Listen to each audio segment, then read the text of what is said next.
Right, so we are moving on to something completely different today. We are taking our search outside. I have found myself a really nice Cotswold stone wall that's got lots of little crevices and things to hide the scent in.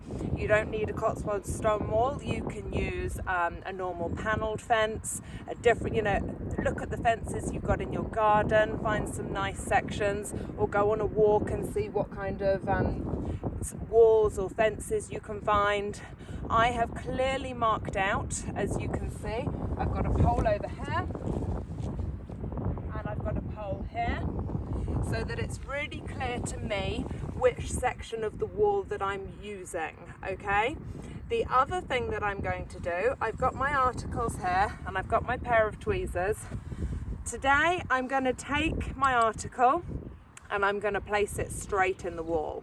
I'm slightly nervous that the dog could get really used to working on a receptacle, the thing that the article is hidden within. So what I really want to start doing is putting this article straight into the area that I'm asking the dog to search. This is more difficult in the house because I'm going to get the smell of cloves on things, I'm going to get into having to wash things and sterilize things, and it's all going to get a little complicated. So in order to do this, I decided to come out into the world, okay? So I'm going to put these articles into this wall today. I'm going to do one search in this area where the poles are marking. If I do another search, I'm going to move the poles further. I'm going to go a good little way down the wall so that we're well away from this area that's already had the cloves in, and I'm going to use another section of wall further down there. I then won't come and use this wall for a week, so that I absolutely know that any odour that is left behind will have washed away and gone, and we're not going to get into the realms of him indicating where the cloves once were. Okay? So another factor that I need to be mindful of when working outside is the wind. Scent is going to travel on the wind. When it comes to working in a competition, I'm probably going to want to work into the wind so that the wind will blow the scent towards the dog. He'll pick up on the scent and then go straight to source, which is going to save me time in terms of a timed competition scenario. But today, when I'm doing this for the first time and I'm building my search, I actually want the dog to check quite methodically. So I'm going to work with the wind not coming towards me, so going the same direction as the wind, so that the dog isn't going to wind it. He'll probably go over it, wind it and come back, but he's going to check the section down until where the article is. The other thing I think I'm going to do is I'm going to help the dog. Rather than the dog bursting into the area and frantically searching around, I'm going to use my body to block him, and I'm going to use my hand to suggest to him to check. The really important thing for any dogs that have been trained to do a hand target is that we don't use our hand like this. We need to be very suggestive with the hand and make sure that it doesn't look like a target. It's very important I know exactly where the scent is, and it's very important if I'm helping the dog that as I'm moving and suggesting, I do not pause or stop where the scent is. If I know that the scent is here, I have to continue moving past it, all right?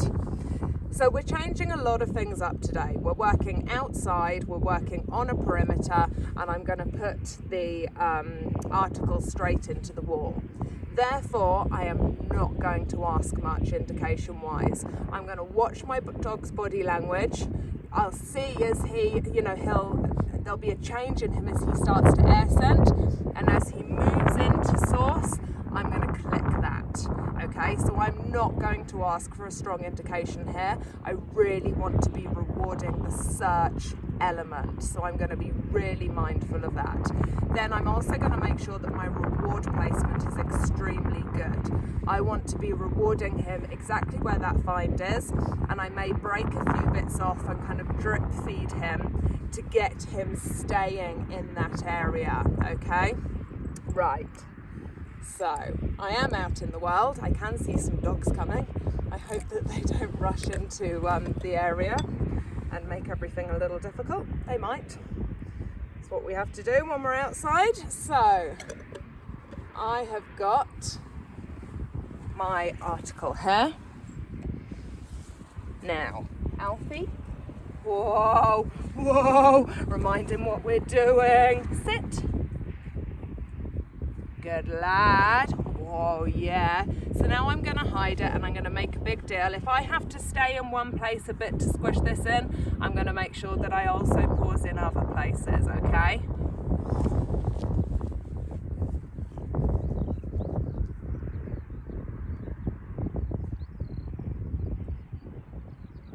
So I'm going to put it in here.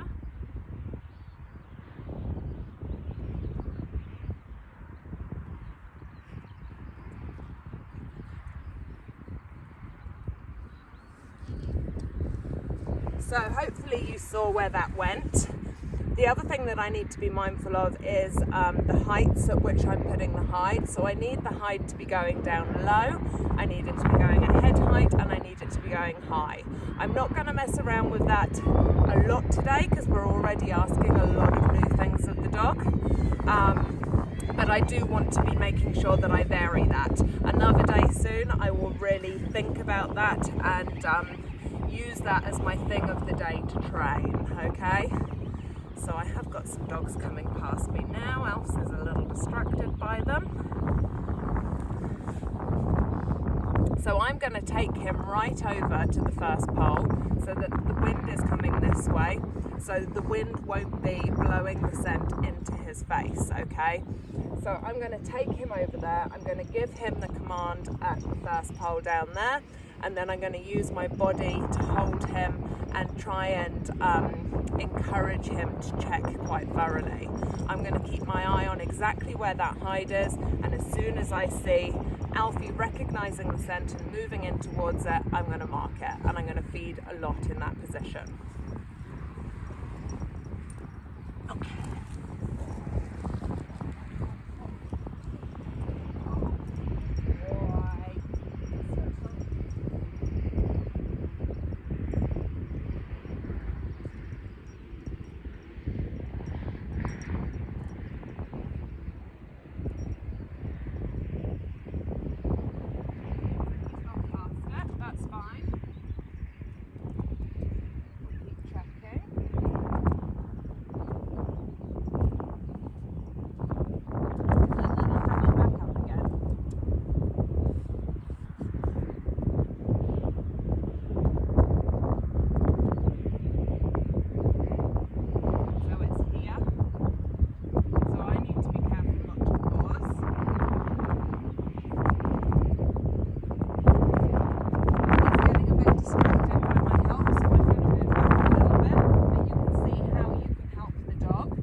Right off, so I'm just going to use my body to help bring it back.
Okay, so he found that quite difficult. Of course he did. We've changed a lot of things up today. I would normally try to take one thing at a time to change it, but we have made a bit of a leap today. But the compensation that I've made for making that leap is that I'm not asking much of my target at all, okay? I also gave him a lot of help. I suggested what he might like to do, and as soon as I saw him going, it's here, I clicked that and I fed a lot in position.